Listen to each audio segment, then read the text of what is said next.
Hello दोस्तों, कैसे हैं आप सभी लोग। चलिए उम्मीद करता हूँ कि आप सभी लोग सही होंगे। तो आज देखिए चैप्टर यहाँ पर 12 दे रखा है, एक्सरसाइज 12.3 एंड एक्सरसाइज 12.3 का है। क्वेश्चन नंबर यहाँ पर दे रखा है 4th वाला। ठीक है, इससे पहले के सभी हो चुके हैं सम्स और आपको चैप्टर वाइज चैप्टर पढ़ाएंगे एकदम बेसिक से, एकदम नॉर्मल से छोटी बात से। ठीक है, तो चलिएगा जो भी चैनल पर पहली बार आया है तो फटाफट चैनल को सब्सक्राइब कीजिएगा और देखिएगा यहाँ पर बनेगा इसी तरीके से। क्वेश्चन नंबर 4 है। क्वेश्चन नंबर 4 क्या कह रहा है, देखिए यहाँ पर बहुत बड़ा क्वेश्चन इसलिए मैंने डॉट डॉट कर दिया। ठीक है, छायांकित भाग का क्षेत्रफल ज्ञात कीजिए, डॉट डॉट डॉट खींचा गया। क्या खींचा गया वो आपको हम बताते हैं। ठीक है, तो क्वेश्चन नंबर 4 में इस तरीके से कुछ फिगर दे रखा है। वो फिगर इस टाइप का है, देखिए इस तरीके से एक समबाहु त्रिभुज है। ठीक है, समबाहु त्रिभुज। ठीक है, एक समबाहु त्रिभुज है, समबाहु त्रिभुज। ठीक है, इस तरीके से, और इसके ऊपर एक वृत्त है। क्या है? वृत्त है, इस तरीके से वृत्त है। ठीक है, इस तरीके से जो है एक है वृत्त। वृत्त कैसा होता है? गोल होता है। ठीक है, ठीक है, तो यहाँ पर देखा है वो जो वृत्त है, वृत्त की यहाँ पर त्रिज्या देखिए 6 सेंटीमीटर। कितनी है? 6 सेंटीमीटर। ठीक है, यहाँ से लेकर यहाँ तक की दूरी कितनी है? 6 सेंटीमीटर। और इस वृत्त का नाम है, ये हो गया ए, ओ और ये हो गया बी। ठीक है, और इसकी एक भुजा कितनी है? 12 सेंटीमीटर। कितनी देखिए? 12 सेंटीमीटर। ठीक है, ये देखा है। ओके, एनसीईआरटी बुक है, इस टाइप का क्वेश्चन। ठीक है, ये फिगर दे रखा है क्वेश्चन नंबर 4 का। तो इसमें बता रहे हैं कि छायांकित भाग का क्षेत्रफल ज्ञात कीजिए जहां भुजा 12 सेंटीमीटर वाले एक समबाहु त्रिभुज, समबाहु त्रिभुज ओ ए बी समबाहु त्रिभुज, ठीक है, के शीर्ष ओ केंद्र को मानकर 6 सेंटीमीटर त्रिज्या, केंद्र ओ को, ठीक है, ओ है जो ओ, उसको केंद्र मानकर वृत्त का केंद्र ओ से 6 सेंटीमीटर त्रिज्या दे रखी। ठीक है, 12 एक वृत्तीय चाप खींचा गया है।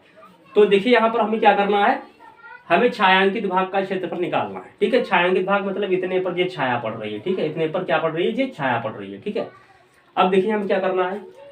तो सबसे पहले ये समझिए कि समबाहु त्रिभुज होता का, समबाहु त्रिभुज। देखो त्रिभुज की तो 3 भुजाएं होती हैं, होते नहीं होते? अब त्रिभुज तो 3 भुजाएं होंगी। और यहाँ पर देखिए सम माने समान। ठीक है, समबाहु त्रिभुज होता क्या है? सम माने समान, बाहु माने भुजाएं। ठीक है, यानी सभी भुजाएं। अब त्रिभुज है तो त्रिभुज की 3 ही तो भुजाएं होगी, 4 तो होंगी नहीं।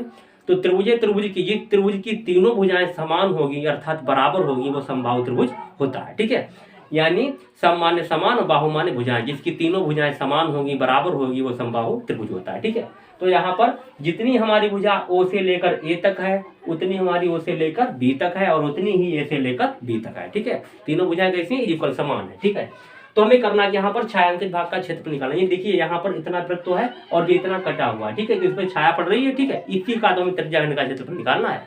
तो हमें क्या करना है, हमारे पास रखा है त्रिज्या। अब त्रिज्या आर बराबर, ठीक है, दिया त्रिज्या आर बराबर, त्रिज्या आर बराबर दे रखा है हमारे पास कितना? 6 सेंटीमीटर। ठीक है, अब वृत्त के लिए त्रिज्या कितनी देखिए? 6 सेंटीमीटर। और यहाँ पर समबाहु त्रिभुज की एक भुजा कितनी देखिए? 12 सेंटीमीटर। तो तीनों भुजाएं कितनी हो गई? 12 सेंटीमीटर। ठीक है, तो यहाँ पर एक भुजा, ठीक है, एक भुजा समबाहु त्रिभुज कितनी? भुजा ए बराबर कितना लिखा है? 12 सेंटीमीटर, 12 सेंटीमीटर। ओके, अब हमें निकालना है छायांकित भाग का क्षेत्रफल। सिंपल है सवाल। ठीक है, वेरी मोस्ट इंपॉर्टेंट क्वेश्चन है, इसी टाइप के क्वेश्चन परीक्षाओं में पूछे जाते हैं। ठीक है, तो हमें निकालना है छायांकित भाग का क्षेत्रफल। तो सबसे पहले यहाँ पर हम लिखेंगे छायांकित भाग का क्षेत्रफल, छायांकित भाग का क्षेत्रफल। ठीक है, तो छायांकित भाग का क्षेत्रफल। अब देखिए सबसे पहले यहाँ पर क्या है? एक वृत्त है। ठीक है, वृत्त है तो वृत्त कैसा होता है? गोल। अब यहाँ पर वृत्त का क्षेत्रफल है, तो वृत्त का क्षेत्रफल क्या होता है? यहाँ लिखना है वृत्त का क्षेत्रफल। ठीक है, वृत्त का क्षेत्रफल। और वृत्त के क्षेत्रफल में से देखिए वृत्त तो पूरा होता है, लेकिन वृत्त के क्षेत्रफल में से इतनी 6 सेंटीमीटर त्रिज्या का जो देखिए छाया पड़ रही, कटा हुआ है, इतनी त्रिज्या खंड कटा हुआ है। ठीक है, अब यहाँ पर वृत्त में से, यानी वृत्त तो पूरा गोल होता है, वृत्त पूरा गोल होता है, और उसमें से हमारा त्रिज्या खंड जो इतना कटा हुआ है, तो जितना कटा है तो वो हमारा वृत्त से क्या हुआ? कम हुआ, यानी वृत्त पूरा होता है वृत्त, और वृत्त में से पूरे से देखो इतना जी कटा हुआ है, जी इतनी पीस निकली हुई है। ठीक है, तो इसे हम पूरा करने के लिए क्या करेंगे? इसे जोड़ेंगे तभी तो होगा।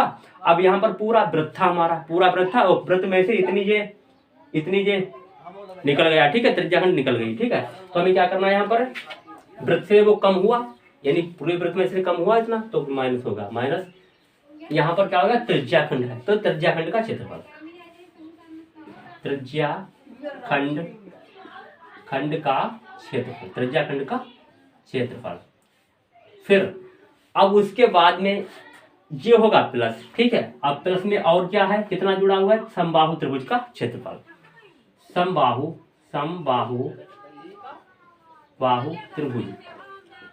त्रिभुज समबाहु त्रिभुज का क्षेत्रफल, ठीक है। अब सबकी फार्मूला देखेंगे, देखो सभी के फार्मूले क्या लिखेंगे। वृत्त का क्षेत्रफल, तो वृत्त का क्षेत्रफल होता है पाई आर स्क्वायर, ठीक है। तो ये हो गया पाई आर स्क्वायर, माइनस लगाए, माइनस लगाओ। उसके बाद त्रिज्याखंड का क्षेत्रफल, त्रिज्याखंड का क्षेत्रफल होगा थीटा बटे 360, थीटा बटे 360 और गुणे पाई आर स्क्वायर, ये गुणा लगाओ या हटाओ तो इनके पीछे होता है। फिर प्लस समबाहु त्रिभुज का क्षेत्रफल, समबाहु त्रिभुज का क्षेत्रफल होता है √3/4 भुजा स्क्वायर, √3/4 भुजा स्क्वायर, भुजा स्क्वायर का मतलब ए स्क्वायर, भुजा ए माने तो यहाँ पर हो जाएगा ए का स्क्वायर, ठीक है।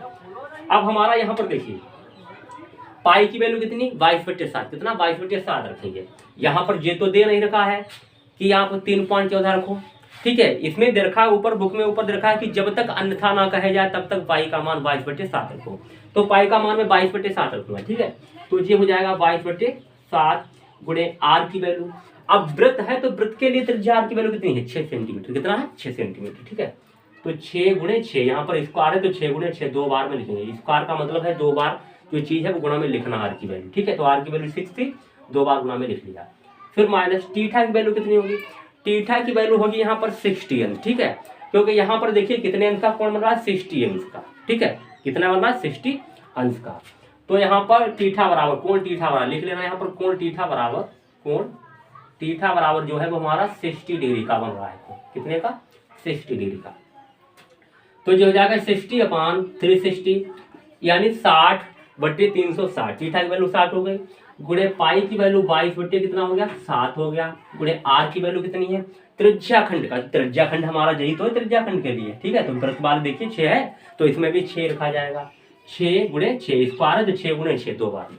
फिर प्लस यहाँ लगाओ, √3 रखो, अपान 4 है 4 इंटू मतलब गुणा ए की वैल्यू कितनी, यानी एक भुजा समबाहु त्रिभुज के लिए एक भुजा कितनी 12 सेंटीमीटर, और यहाँ पर भुजा स्क्वायर है तो इसको मैं दो बार गुणा में लिखूंगा, 12 गुणे 12, ठीक है। अब इसे कट करो, देखो यहाँ पर क्या करेंगे, देखो यहाँ पर हम 0 से 0 कैंसिल, ठीक है। 6 बन जाए 6 और 6 बन जाए 36, यानी 6 × 6 = 6 × 36, ठीक है। समझ में आया इतना, 0 से 0 कैंसिल, 6 × 6 = 6 × 36, फिर ये 6 से 6 कैंसिल हो गया, ठीक है। उसके बाद 4 × 4 और 4 × 3 = 12 हो गया, ओके। अब यहाँ पर कुछ लिखने वाला नहीं है तो हम लिख लेंगे फटाफट, हमारा बच्चा है 22 गुणे और जे 6 6 × 36 हो गया, बटे कितना हो गया 7। उसके बाद माइनस लगाओ, अब यहाँ पर 22 बच्चा है तो यहाँ पर 22 लिखो, ठीक है, गुणे, और यहाँ पर देखो 6 से 6 कैंसिल, यहाँ पर केवल 6 बचा है, कितना बचा 6, तो 6 लिख लो, बटे में ये तो 6 कैंसिल हो गया, ये 6 बचा, बटे 7, और प्लस का इधर कितना है √3 हो जाएगा, गुणे, और यहाँ पर 12 तियाँ कितना हो जाएगा, 12 तियाँ 36, भाई ये तो 12 कट गया, 4 तियाँ 12 तो 12 तियाँ ये 12 और 3 बचा, 12 तियाँ 36 हो गया, बटे में कुछ है ही नहीं, बटे में कुछ भी नहीं है बटे में, ठीक है। तो यहाँ पर हम क्या करेंगे, देखिए यहाँ पर हम 22 और 36 की गुणा करेंगे, 22 36 की गुणा करेंगे, तो देखिए यहाँ पर गुणा कीजिएगा, तो हम 36 की गुणा करेंगे 22 से, फटाफट देखो 2 × 12 का 2 हासिल लगा, 1 2 3 6 हासिल लगा 7, यानी 36 दूना 72, फिर 36 दूना 72 आ जाएगा, तो ये होगा 2 7 2 9 और 7, यानी 792, कितना हो गया 792, तो ये होगा 792 बटे कितना हो गया 7, फिर माइनस लगाओ। अब यहाँ पर 22 छक्का, देखो 6 दूनी 12 के 2 हासिल लगा, कितना लगा 1, 6 दूनी 12 1 हासिल वाला 13, 132 बटे कितना हो गया 7 हो गया, ठीक है।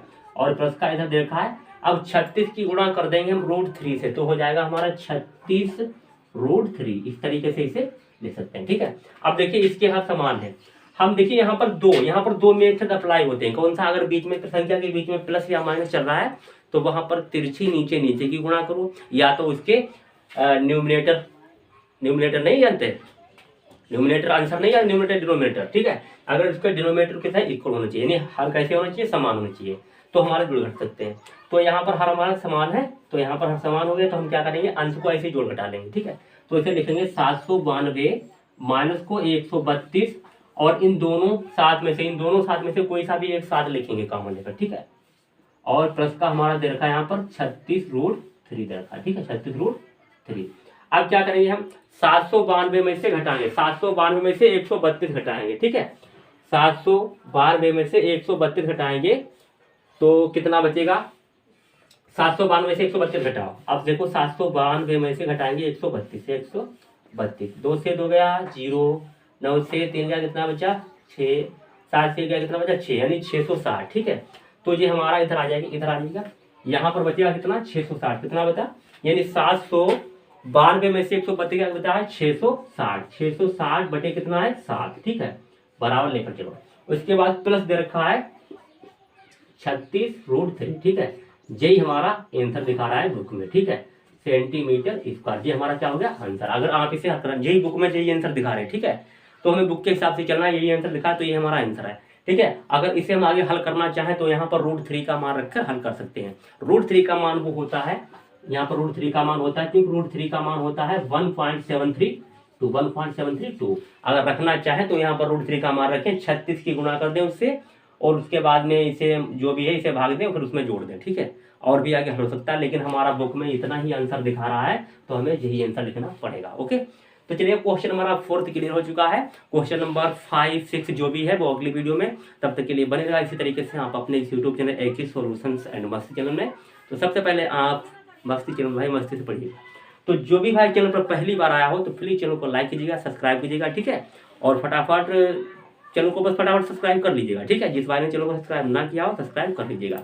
तो इसी तरीके से आपको एकदम बेसिक से पढ़ाएंगे, छोटी से छोटी बात को चैप्टर बाय चैप्टर, जो आपकी सीधे दिमाग में घुस जाएगी, ठीक है। परीक्षा हाल में घुसने से पहले दिमाग में घुसा लीजिएगा इन सवालों को, ठीक है। और पेपर देकर आना, उसके बाद हमसे मिलना कि कौन क्वेश्चन नहीं आया, कौन सा आया, ठीक है, चलेगा। तो चलिए, जिस भाई ने चैनल को सब्सक्राइब ना किया हो तो चैनल को सब्सक्राइब कर ले। ओके, फिर मिलते हैं अगले वीडियो में।